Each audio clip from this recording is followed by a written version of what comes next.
अक्सर अक्सर हम डॉक्टर के पास जाते हैं, तो डॉक्टर हमारा इलाज करते हैं। तो इलाज करते-करते जो हमें दवाई देते हैं और कहते हैं कि दवाई के साथ-साथ परहेज़ ज़रूर करना। परहेज़ दवाई से भी ज़्यादा ज़रूरत होती है, तो डॉक्टर इसके लिए कहते हैं कि परहेज़ ज़रूर करना। इलाज भी करते हैं, दवाई भी देते हैं, पर साथ ही साथ कहते हैं कि परहेज़ ज़रूर करना।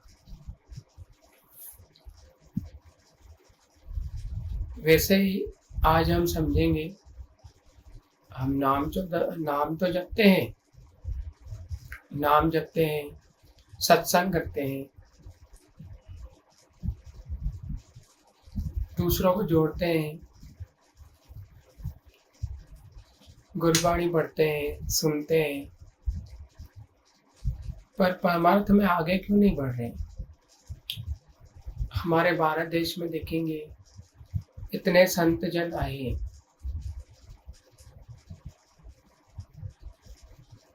तभी भी हम उनका इतना नॉलेज हमारे पास है ग्रंथों में, पुस्तकों में, तभी भी हम वहीं के वहीं क्यों हैं? आगे क्यों नहीं बढ़ रहे? नाम जपने के साथ-साथ, सत्संग करने के साथ-साथ हम आगे क्यों नहीं बढ़ रहे? क्योंकि परहेज़ नहीं है, इसके लिए हम आगे नहीं बढ़ पा रहे। तो क्या वजह है कि हम आगे बढ़ नहीं पा रहे? आज वही टॉपिक को लेंगे कि आगे क्यों नहीं बढ़ पा रहे। बड़े ध्यान से सुनना।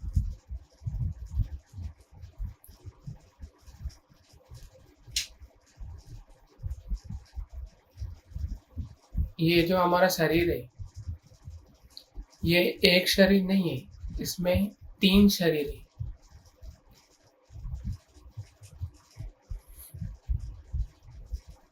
इसमें 3 शरीर है, जो हमारी आत्मा इन तीनों शरीर के पीछे लिपटी हुई है। इन तीनों शरीरों को नाम दिया गया है, जिसे पर्दा कहा गया है। संत जन इसे पर्दा कहते हैं।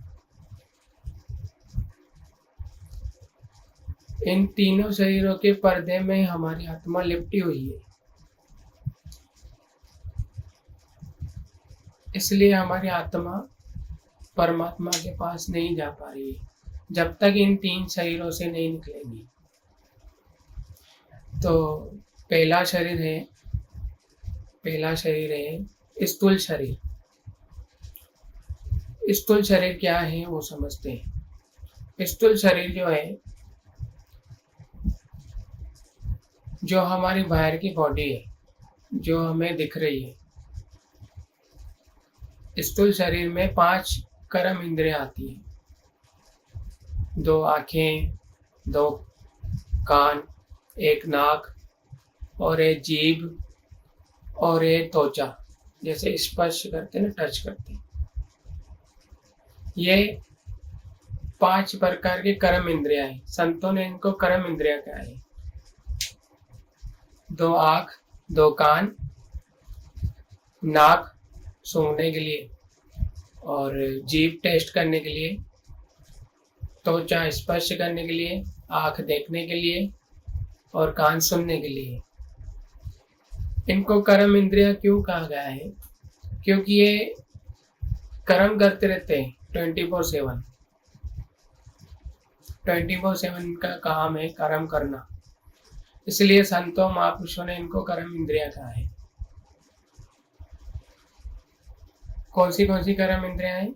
2 आँख, 2 कान, 1 नाक, 1 जीभ और 1 त्वचा, जो टच करते हैं, स्पर्श करते हैं। ये 5 कर्म इंद्रियां हैं। इसको कर्म इंद्रिया क्यों कहा गया है? क्योंकि अगर कोई आवाज आ रहा है तो कान सुनेगा, हमारी इजाज़त नहीं लेगा, वो सुनेगा ही, क्योंकि वो कर्म करते जाएगा। खुशबू आ रही है, नाक सूंघेगा ही, क्योंकि हमारी इजाज़त नहीं लेगा, क्योंकि उसको 24/7 ये कर्म करना ही है। आंखें देखती रहती है, वो भी हमारी इजाज़त नहीं लेती है। जीभ टेस्ट करती है, वो भी इजाज़त नहीं लेती है टेस्ट करने के टाइम। और स्पर्श जो करते हैं, हाथ टच करते हैं, तो किसी की भी चीज़ को हम टच करते हैं, इजाज़त नहीं लेती है कि मैं इसको टच करूं, कहाँ भी हमारा हाथ लग जाता है। तो ये 24/7 कर्म करती रहती है। इसको कर्म इंद्रियां बोलते हैं। कौन सी? 2 आँख, 2 कान, 1 नाक, जीभ और स्पर्श। आँख देखने के लिए, कान सुनने के लिए, नाक सूंघने के लिए, जीभ टेस्ट करने के लिए और हाथ स्पर्श करने के लिए किसी भी चीज को।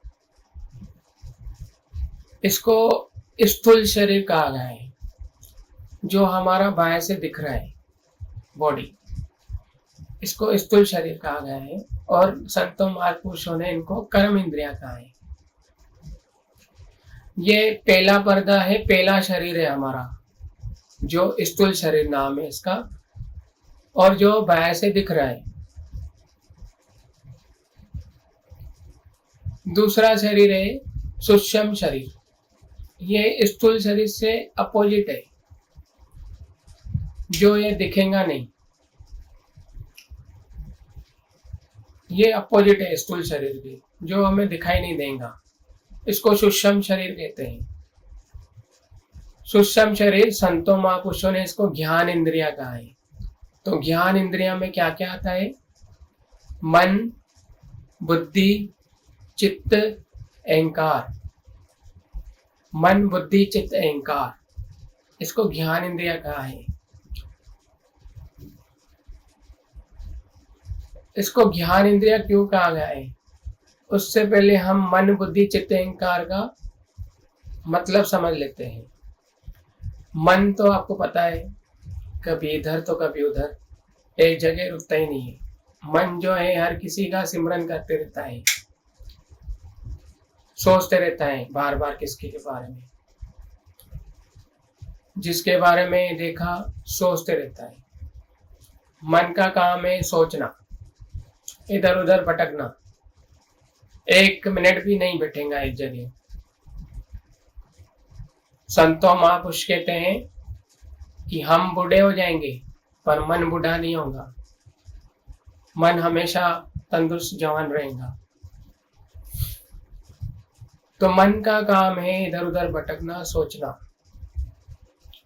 जो बार बार याद करते रहता, किसको दूसते रहता, चाहे अच्छी बात हो चाहे बुरी बात हो। दूसरा है चित्त। दूसरा चित्त है। चित्त को महापुरुष संतों महापुरुषों ने कहा है महामन। ये मन का ही पार्ट है, जिन्होंने संतों महापुरुषों ने इनको कहा है महामन। इसको चित्त कहते हैं। चित्त है हमारे शरीर का डस्टबिन, जिसमें बातें पड़ी हुई रहती हैं, पुरानी बातें पड़ी हुई रहती हैं, जो हम सोचते रहते हैं वो बातें पड़ी हुई रहती हैं,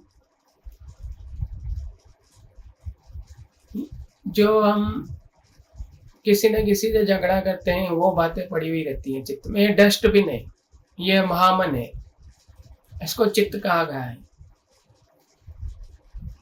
और बुद्धि, मन, चित्त, बुद्धि जो है ना, इसका काम है स्वीकार करना, अस्वीकार करना, मतलब ऑर्डर देती है कि ये करना है कि नहीं करना है। ये बुद्धि का काम है। बुद्धि ने निर्णय ले लिया करना है तो करना है, नहीं करना है, बुद्धि ने कहा नहीं करना है तो काम नहीं करना है। ये बुद्धि निर्णय लेती है। स्वीकार करना, अस्वीकार करना, इसको बुद्धि कहा गया है। और अहंकार, अहंकार जो है ना, जब से हमने जन्म लिया है ये कुदरती हमारे पास आया है। अहंकार का मतलब है मैं।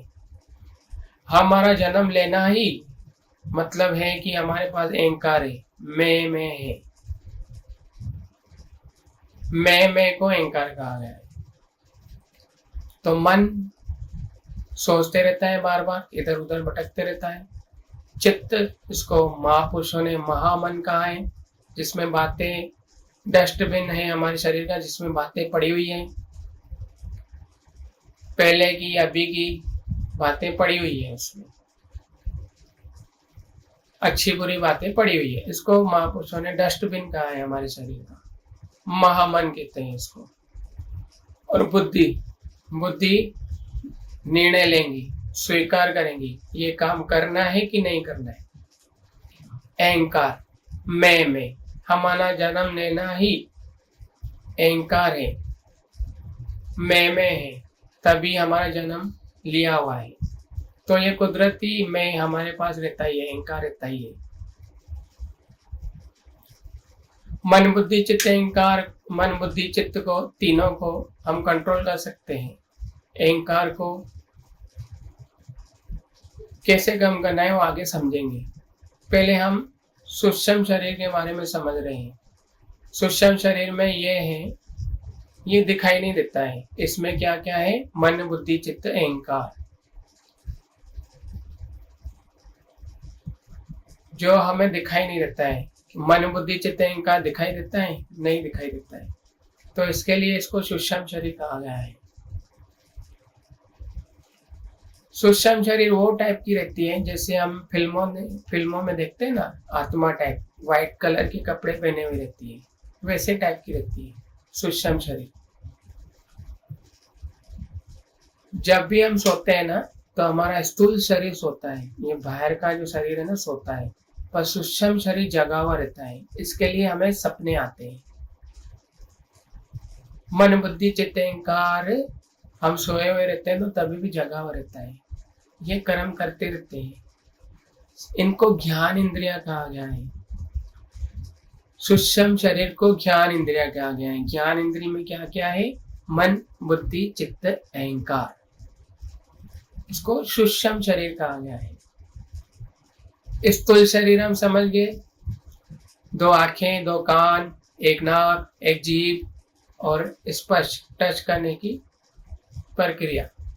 ये 24/7 कर्म करते रहेंगे। इसके लिए संतों महापुरुषों ने इनको कर्म इंद्रिया क्या है, इसको कहते हैं स्थूल शरीर, जो हमें दिख रहा है।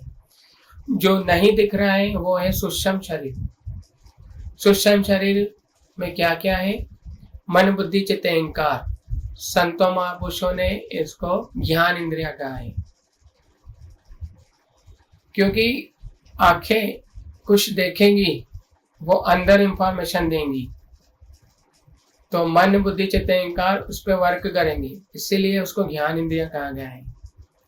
मानो आंखें एप्पल देख रही है, एप्पल देख रही है, तो मन अंदर ही अंदर उसको चाहत लेगा खाने का, लाल लाल एप्पल बना देगा, अंदर इमेज बना देगा। ज्ञान जो है ना, वो ज्ञान यही वर्क करता है, इमेज बनाने का, चाहत रखने का। मन जो है ना, खाने की चाहत रखेगा, पर बुद्धि से उसको कहेंगी कि खाना है कि नहीं खाना है। जब तक बुद्धि उसको कहेंगी कि नहीं खाना है तो नहीं खाना है। ये मन बुद्धि को इंफॉर्मेशन देगा कि मुझे एप्पल खाना है, पर बुद्धि तय करेंगी कि खाना है कि नहीं खाना है। तो बाहर का जो कर्म इंद्रिया है, वो इनका काम है इंफॉर्मेशन अंदर देना, मन बुद्धि चित्त अहंकार को इंफॉर्मेशन अंदर देना, ज्ञान इंद्रियों को। इसको सूक्ष्म शरीर कहा गया है। स्थूल शरीर समझ गए, सूक्ष्म शरीर समझ गए। तीसरा शरीर जो है ना, कारण शरीर है। कारण शरीर, कारण शरीर क्या है इसे हम बाद में समझेंगे। पहले हम देखेंगे कि रोज रोज जो है ना, हमें स्थूल शरीर और सूक्ष्म शरीर कैसे वर्क कराता है, इसको समझना जरूरी है। क्योंकि हमारी आत्मा इसमें लिपटी हुई है। जब तक इसको समझेंगे नहीं, तब तक हमारी आत्मा आजाद नहीं होगी इससे, इन शरीरों से। तो ये स्थूल शरीर और सूक्ष्म शरीर काम कैसे करता है वो समझते हैं। स्थूल शरीर जो है ना, मानो एक गुलाब के पेड़, गुलाब का बगीचा है, गुलाब के फूलों का बगीचा है।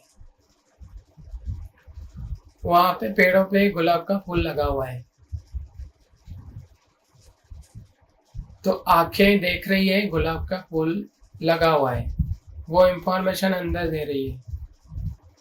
और नाक जो है ना, गुलाब की खुशबू सूंघ रहा है, गुलाब के फूल की खुशबू सूंघ रहा है, वो इंफॉर्मेशन अंदर दे रहा है। इनका काम है काम करना, कर्म इंद्रिया बोलते हैं इसको। इसके लिए आंखें देख रही है, नाक सूंघ रहा है उसकी खुशबू, और जीभ जो है ना उसके पत्ते टेस्ट कर रहा है। ये इंफॉर्मेशन अंदर दे रहा है कि कैसे खाने में। और हाथ जो है ना उसको स्पर्श कर रहे हैं। और कान जो है, वहां से माली चिल्ला रहा है कि उसको तोड़ना नहीं है। तो कान जो है ना सुन रहा है, वो इंफॉर्मेशन अंदर दे रहा है कि माली ऐसा बोल रहा है कि उसको तोड़ना नहीं है। आंखें गुलाब का फूल देख रही है, नाक उसकी खुशबू ले रही है, और जीभ पत्ते टेस्ट कर रही है, और हाथों से वो हम स्पर्श कर रहे हैं गुलाब के फूल को, और कान जो है ना माली का सुन रहा है। ये इंफॉर्मेशन अंदर दे रही है किनको, ज्ञान इंद्रियों को। तो मन जो है ना चाहत रखेगा कि मुझे ये फूल काटना है, क्योंकि वो खुशबू ले रहा है। मन का जो है ना काम ही है चाहत रखना, हर चीज का चाहत रखना। तो मन इंफॉर्मेशन दे रहा है बुद्धि को कि ये काटना पड़ेगा, मुझे चाहिए। चाहत रहती है, तृष्णा रहती है। मन ही है जो है ना तृष्णा दिलाता है, चाहत दिलाता है।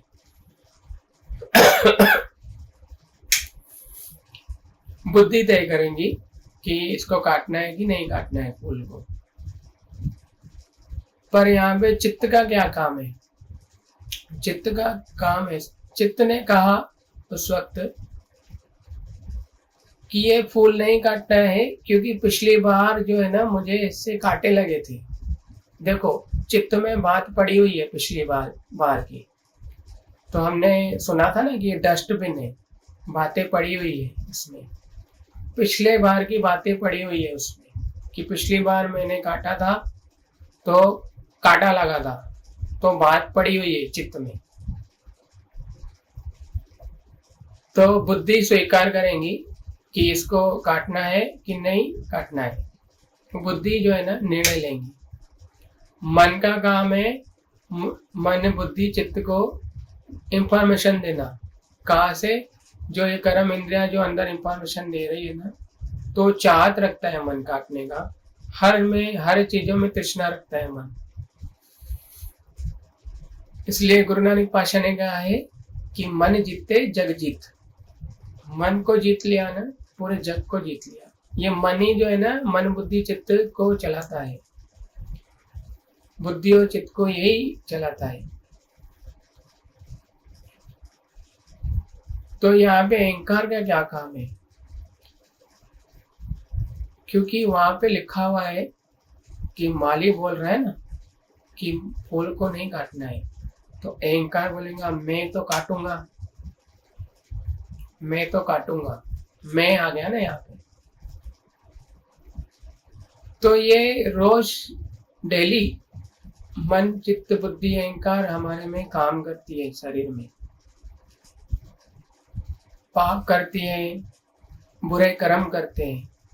क्योंकि हम बाहर से जो देख रहे हैं, सुन रहे हैं और महसूस कर रहे हैं, स्पर्श कर रहे हैं, तो ये जो है ना इंफॉर्मेशन अंदर दे रही है कर्म इंद्रियां, और ज्ञान इंद्रियां जो है ना ये भरपूर फायदा उठा रही है। तो हम शुरुआत में सुना था ना कि परहेज करना जरूरी है, तो हम परहेज नहीं कर पा रहे हैं इन चीजों की वजह से।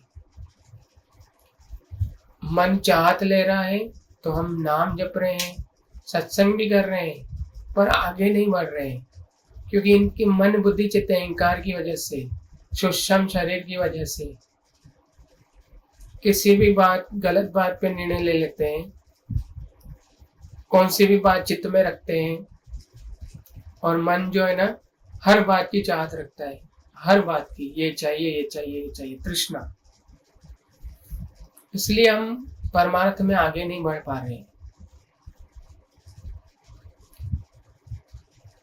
इसलिए हमारे जो शरीर है ना, स्थूल शरीर, सूक्ष्म शरीर, इसके पीछे हमारी आत्मा जो है ना लिपटी हुई है, ये पर्दों के पीछे।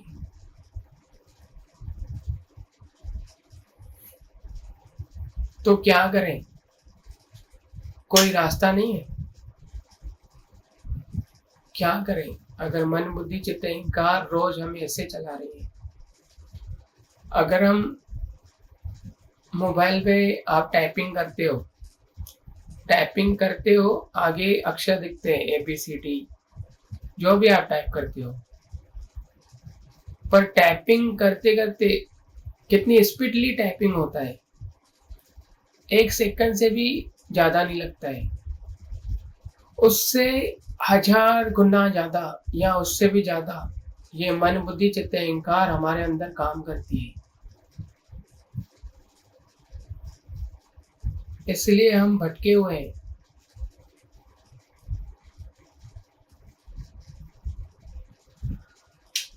क्या करें फिर, परमार्थ में आगे बढ़ नहीं पाएंगे जब तक इनको कंट्रोल नहीं किया।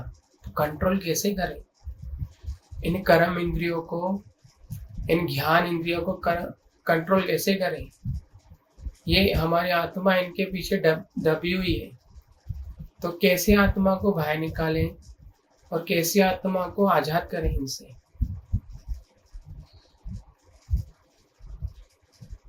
नित्य भजन सिमरन से,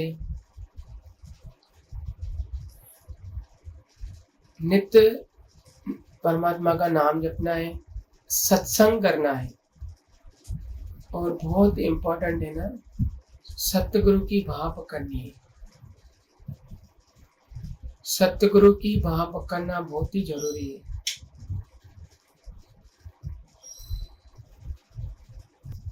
इस कलयुग में एकमात्र हमारा मित्र जो है ना सतगुरु ही है। सतगुरु की भाव पकड़ना बहुत ही जरूरी है इस कलयुग में। सच्चा मित्र हमारा सतगुरु ही है। जीवन में सतगुरु का आना मानव परमात्मा के स्कूल में एडमिशन लेना। हर सिचुएशन पे सतगुरु का आसरा लिया करो। सतगुरु ज्ञान के सागर है। जैसे डॉक्टर का काम रहता है ना, मरीज की बीमारी को अंदर से जड़ से निकालना, वैसे ही सतगुरु का काम रहता है इन मन बुद्धि चित्त अहंकार को खाली करना हमारे शरीर से। सतगुरु जो है ना डॉक्टर है हमारे।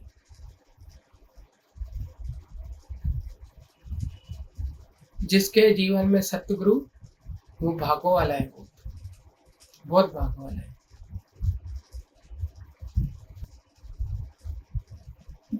जिसका जीवन बिना सतगुरु के मानो बिना ब्रेक की गाड़ी चला रहा है, जो एक्सीडेंट होगा ही होगा। तो सतगुरु की बाह पकड़ के चलनी है हमको इस कलयुग में।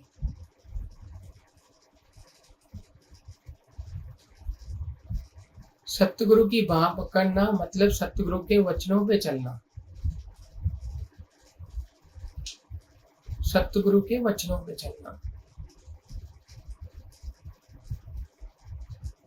तभी हम जो ये ज्ञान इंद्रिय है ना हम कंट्रोल में कर पाएंगे। ये सूक्ष्म स्थूल शरीर और सूक्ष्म शरीर से हमारी आत्मा को निकाल पाएंगे। हम नाम भी जपते हैं, सत्संग भी करते हैं, दूसरों को जोड़ते भी हैं नाम से, गुरबाणी पढ़ते हैं, सेवा करते हैं, तरह तरह संतों के बुक्स पढ़ते हैं,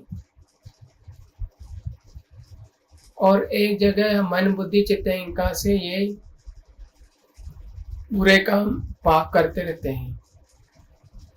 इसलिए हम जन्म मरण के चक्कर में आते हैं। जब तक मन बुद्धि चित्त अहंकार ये जीरो ना हो जाए, चित्त में से बातें खाली ना हो जाए, मन में से बातें खाली ना हो जाए, बुद्धि का कोई काम ही नहीं रहे सिवा परमात्मा के, और अहंकार में सतगुरु की कृपा से निकल जाता है, जब तक ये काम ये जीरो ना हो जाए, खाली ना हो जाए, तब तक हम जन्म मरण के चक्कर में आते रहेंगे।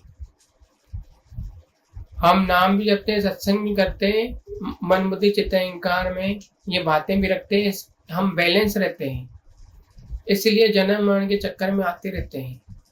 जब तक ये खाली नहीं होगा तब तक हम जन्म मरण के चक्कर में आते रहेंगे, मोक्ष से काफी दूर हैं, और आत्मा को शरीर से नहीं निकाल पाएंगे, इन शरीरों से।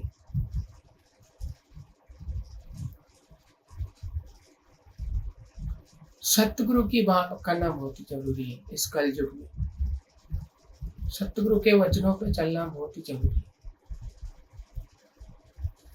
उसके सिवाय कोई उपाय नहीं है। नाम जप लो, सत्संग कर लो, सेवा कर लो, गुरबाणी पढ़ लो, सत्संग सतगुरु आ गया, सब कुछ आ गया।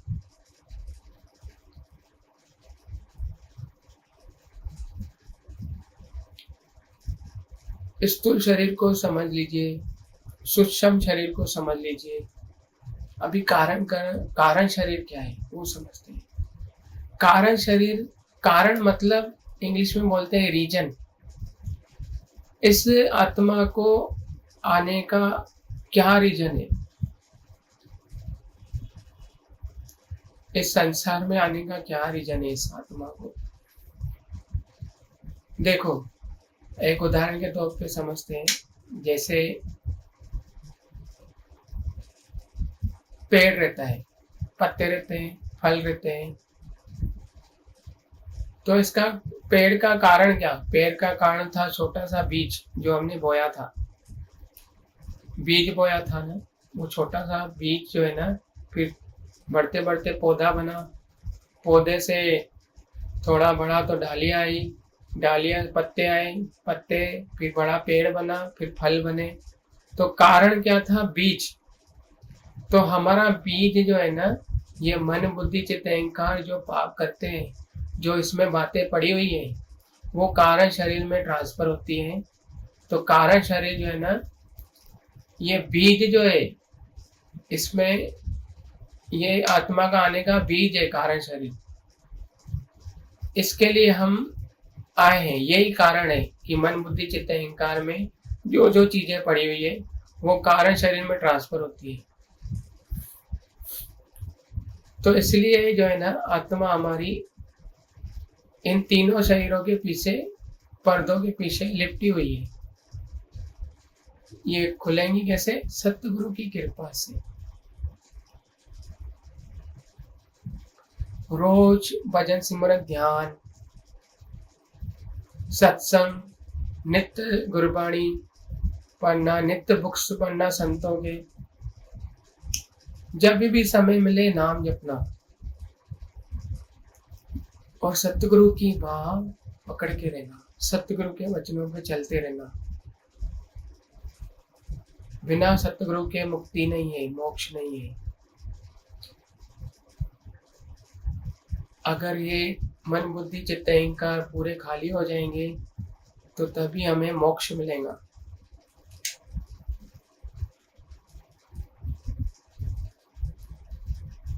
स्थूल शरीर को समझो, सूक्ष्म शरीर को समझो, कारण शरीर को समझो, खूब नाम जपो, खूब सिमरन करो, खूब सेवा करो, पर सतगुरु की बाह पकड़ के रखो, क्योंकि हमें ये जंग जीतनी है। आत्मा को परमात्मा के पास पहुंचाना है। एक मकसद जो हमें मिला है, ये ड्यूटी हमें पूरी अच्छे से निभानी है। बाद में जन्म मरण के चक्कर में नहीं आना है। इनको मन बुद्धि चित्त अहंकार को जीरो करना है। जब तक मन बुद्धि चित्त अहंकार आत्मा को चलाते रहेंगे, तब तक जन्म मरण चलता ही रहेगा। कारण शरीर आता रहेगा, सूक्ष्म शरीर आता रहेगा, स्थूल शरीर आता रहेगा। जब तक आत्मा न इसको चलाए, मन बुद्धि चित्त अहंकार को और ये कर्म इंद्रियों को, तब तक हम आगे नहीं बढ़ पाएंगे। आत्मा इनको चलाने को ना, इन तीनों शरीरों को, ना ही इन तीनों शरीरों ने आत्मा को चलाने को ना।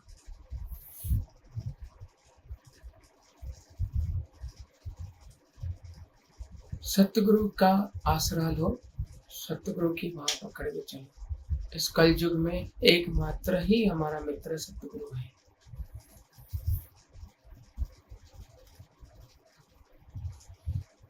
याद रहे, जब तक चित्त में बातें रहेंगी, बहुत बातें हम सेव करते रखते हैं चित्त में, मन में।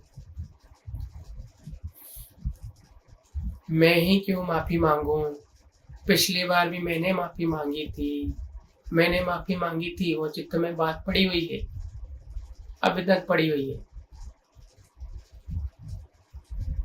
मैं ही क्यों माफी मांगू, मैं अहंकार आ गया। चित्त में भी बातें पड़ी हुई है। मन तो इधर उधर भटकाता ही है, हर वक्त किसी न किसी के बारे में सोचता ही रहता है।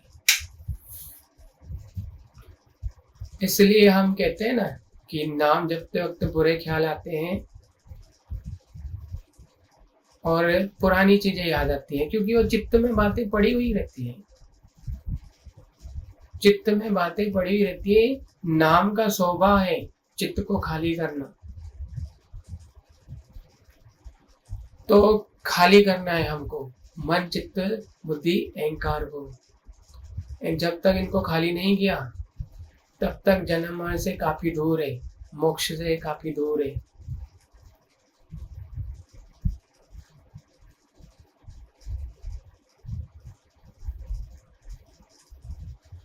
समझो, किसी से भी झगड़ा हुआ है, मन में बातें मत रखो, जाके माफी मांगो। चित्त में तो बातें रखनी नहीं है, डस्टबिन से जैसे भरना ही नहीं है।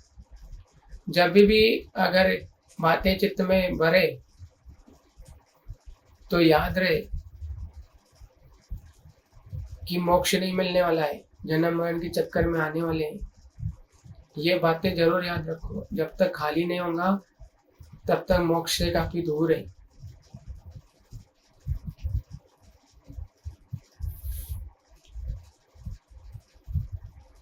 किसी भी मनुष्य का एकदम से ही मन बुद्धि चित्त अहंकार खाली नहीं होगा। जिनी नाम ध्याया गए मसरत काल।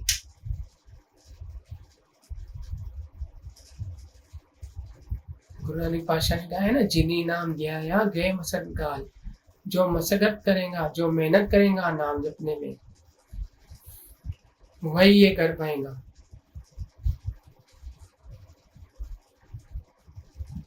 तो इसलिए हमको मन बुद्धि चित्त अहंकार को समझना है, उसको खाली करना है।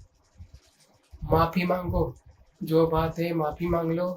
हमें हमारी आत्मा को देखना है, हमारी आत्मा को देखना है, हमारे आत्मा के संस्कार को देखना है।